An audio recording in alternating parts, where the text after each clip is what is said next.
Hello everyone, welcome to হাফসাইতে blogs. This is Hafsa. আজকের ব্লগে আমি আমার ফুকেট পার্টে দেখাবো যে আমি কোথায় কোথায় ডে টুরে গিয়েছিলাম অ্যান্ড এভরিথিং। ভিডিও কলটির জন্য আমি একদমই সরি, যেহেতু আমি আমার হাতের ফোন দিয়ে আমি ব্লগ করে থাকি আর যেহেতু এটা 1x ছিল, তাই জুম করাতে একদম ভিডিও কোয়ালিটি একদম নষ্ট হয়ে গেছে। ফুকেটের ডে টুরে আমাদের প্রথম ডেস্টিনেশন ছিল কারণ ভিভিজ। নামটা যেমন সুন্দর, ভিউগুলো তেমনই সুন্দর ছিল। যেহেতু ওয়েদারটা ক্লামজি অ্যান্ড ক্লাউডি ছিল, সেহেতু অতটা একটু সুন্দর লাগছিল না, কিন্তু সরাসরি অনেক ভালো লাগছিল। আমাদের নেক্সট স্টেশন ছিল বিগ বুদ্ধাতে। যেহেতু ওয়েদারটা ক্লামজি ছিল, তাই আমরা আগে বিগ বুদ্ধাতেই যাচ্ছিলাম, কারণ যদি পরে বৃষ্টি হয় তাহলে এখানে আর আসা হবে না। বড় বড় স্কাল্পচার ছিল এখানে অনেকে পূজা করছিল যার যার বিশ্বাসের জায়গা থেকে। আরেকটা জিনিস বলে রাখা ভালো, এখানে যে শপটা দেখতে পাচ্ছেন এটা একটা ক্লোদিং স্টোর, কারণ আপনি যদি শর্ট ড্রেস পরে থাকেন মাস্ট আপনাকে আপনার নি কভার করা লাগবে কোনো ক্লোথ দিয়ে। যাই হোক, এটা অনেক সুন্দর ছিল, কিন্তু ওয়েদারের কারণে অত একটা ভালো বোঝা যাচ্ছে না ক্যামেরাতে। বিগ বুদ্ধা যেখানে স্থাপিত, এটাই হচ্ছে সর্বোত্তম হাইয়েস্ট পয়েন্ট, আর এখান থেকে আপনি পুরো ফুকেট সিটি দেখতে পারবেন। ভিডিওতে পানির মধ্যে যেরকম কালো পাথরের মতো কিছু একটা দেখা যাচ্ছে পাহাড়, এগুলো এক একটা আইল্যান্ড ফুকেতের।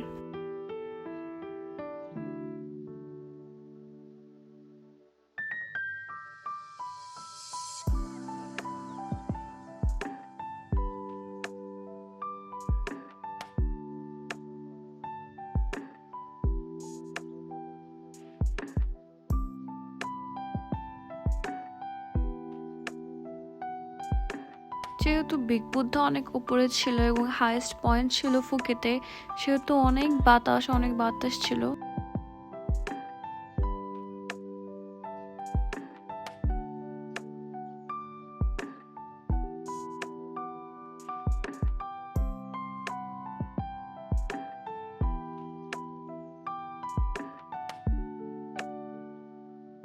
বিগ বুদ্ধার পাশে এরকম একটা জায়গা ছিল যেখানে কাপলরা তাদের নাম লিখে রাখতো। তাদের বিশ্বাস ছিল যদি এখানে তারা এসে নাম লিখে রাখে তাহলে তাদের রিলেশনশিপ অনেক দূর পর্যন্ত যাবে, অনেক মজবুত হবে।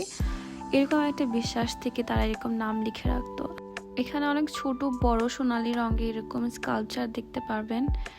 দেখছিলাম যে অনেকগুলো আরো মূর্তি হবে বানানো হচ্ছিল, বানিয়ে আধা কাজ করে রাখা হয়েছে মূর্তি। এটা আরো বড় এক্সপেনশন করা হবে, কাজ এখনো স্টিল চলছিল। এখানে আরেকটা বড় একটা মূর্তি রয়েছে একদম পেছন দিকে। এটা হচ্ছে ওয়ান ওয়ে, আপনি একটা দিক দিয়ে আসবেন কিন্তু আপনাকে এক্সিট করতে হবে আরেকটা রাস্তা ধরে।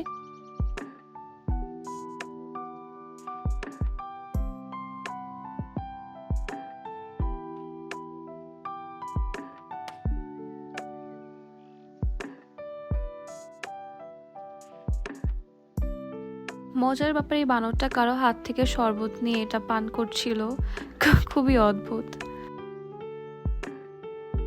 বৌদ্ধ মন্দির থেকে বের হওয়ার পথ জুড়ে এরকম অনেক ধরনের স্টল বসানো হয়েছে, যেখান থেকে আপনি টুকটাক শপিং করতে পারবেন।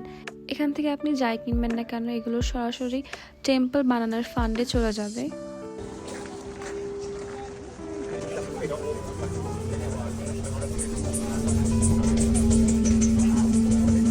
বিগ বুদ্ধার পর আমাদের নেক্সট স্টপ ছিল টাইগার পার্ক ফুকেট। এখানটা এত সুন্দর ছিল বলে বোঝানোর বাহিরে। আসার পর আপনাকে আপনার টিকিট কালেক্ট করতে হবে, আপনি কে স্মল মিডিয়াম অর বিগ টাইগারের সাথে পিকচার বা ভিডিও করতে চান।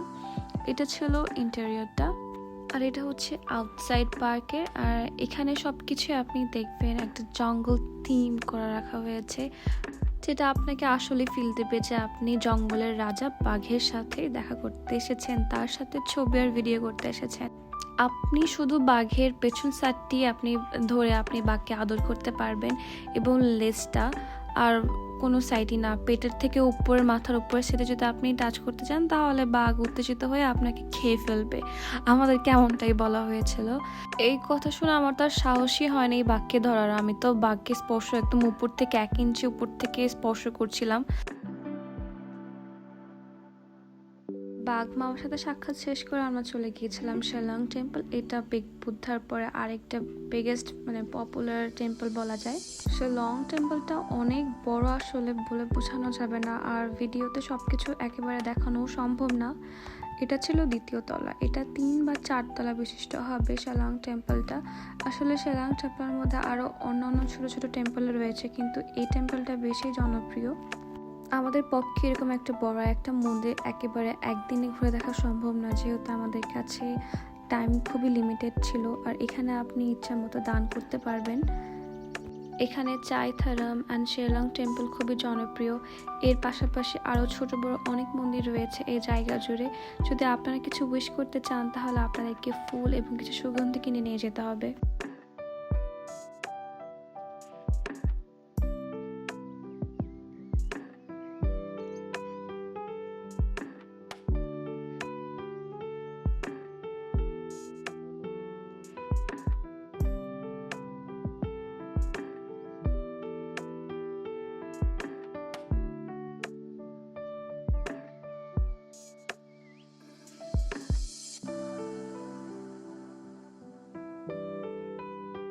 আমাদের পরবর্তী লোকেশন ছিল বিগ ফি ফার্ম ফুকেতে। এখানে যাওয়ার পথে এরকম দেখতে পারবেন ওনার হাতে স্টিকার রয়েছে, আপনাদের পোশাকের উপরে এরকম স্টিকার মেরে দিবে যে আপনি এখানে ভিজিটর।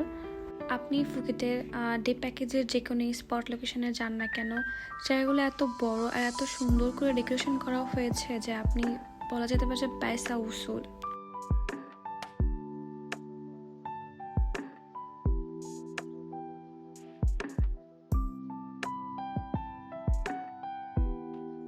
এই ফার্ম কিন্তু থাইল্যান্ডের সবচেয়ে খাঁটি মধু ওরা বানিয়ে থাকে, আর এখানে অনেক ধরনের মধুই এবং দৈনন্দিন জীবনে আপনি ব্যবহার করতে পারবেন এরকম তরল, বা আপনি ব্রেডের সাথে খেতে পারবেন, বা আপনি হচ্ছে যে মেডিসিন হিসাবে ইনটেক করবেন, এভাবে এরকম ধরনের মধু ওরা বানিয়ে থাকে। তারপরে ঘুরে দেখানোর পরে আমাদের সব টুরিস্টদেরকে তারা একটু করে স্যাম্পল টেস্ট করার জন্য দিল। খুবই সামান্য মধু দিয়ে একদম পানিতে মিশিয়ে দিল, কিন্তু খুব কড়া মিষ্টি লেগেছে। পরবর্তী লোকেশন ছিল ক্যাশিউ ফার্ম, আর এখানে আমাদেরকে যে চকলেট ফ্লেভারের ক্যাশিউ দিচ্ছিল। এখানে অনেক ধরনের ফ্লেভারের ক্যাশিউ পাওয়া যায়, আর এটা হচ্ছে গ্রিন টি ফ্লেভারের ক্যাশিউ। তো থাইল্যান্ডে ওরা হয় 120+ উপরে ফ্লেভারের ক্যাশিউ বাদাম ওরা করে থাকে, এবং প্রত্যেকটা ট্যুরিস্টকে ওদের ফ্লেভার সম্পূর্ণ সবগুলো ফ্লেভারকে টেস্ট করা ছিল, যাতে কেউ পছন্দ হলে তারা নিয়ে যেতে পারে তাদের সাথে। এভাবেই থাইল্যান্ড তাদের ডে ট্যুর প্যাকেজের মাধ্যমে ভিজিটরদেরকে তাদের স্যাম্পল বা তাদের বিভিন্ন ধরনের প্রোডাক্টের সাথে পরিচয় করিয়ে দিচ্ছে। আসলে এটা হচ্ছে এক ধরনের মার্কেটিং অ্যাডভার্টাইজমেন্ট। এরপরের লোকেশন ছিল আমাদের এলিফ্যান্ট স্যাংচুয়ারি। যখন আপনি ডে ট্যুর প্যাকেজে এলিফ্যান্ট স্যাংচুয়ারিতে আসার পর যে আপনি কি এলিফ্যান্টের সাথে আপনি কি রাইড নেবেন নাকি ছবি তুলবেন, আমি বলবো আপনি রাইড নেওয়াটাই বেটার অপশন। কারণ যদি বলেন যে ছবি তুলবো, তারপরে এখানে এসে কোনো ছবি তো তোলাই হয় না, আপনাকে এখানে এনে ছেড়ে দেবে যে আপনি যান, আপনি আপনার মতো করে ছবি তুলবেন।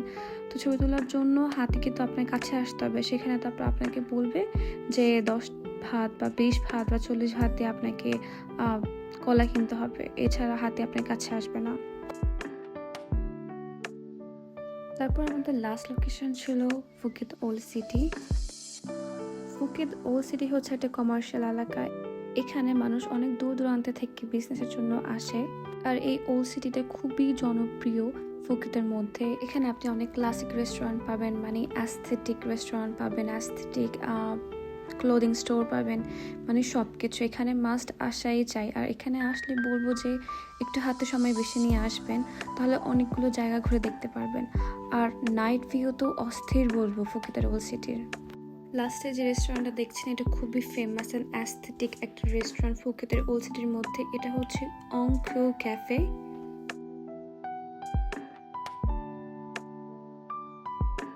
আপনি যদি থাইল্যান্ডের ওল্ড সিটিতে যান এবং এরকম কিছু সুন্দর অ্যাস্থেটিক রেস্টুরেন্ট যদি ভিজিট না করেন, তাহলে অনেক কিছু মিস করা হবে। যাই হোক, আজকের ভিডিও এ পর্যন্তই। যদি আপনাদের সবার ভালো লেগে থাকে, লাইক, কমেন্ট এন্ড সাবস্ক্রাইব করে জানাবেন কেমন লেগেছে। আর দেখা হবে নেক্সট কোনো একটা ভিডিওতে। আল্লাহ হাফেজ সবাইকে।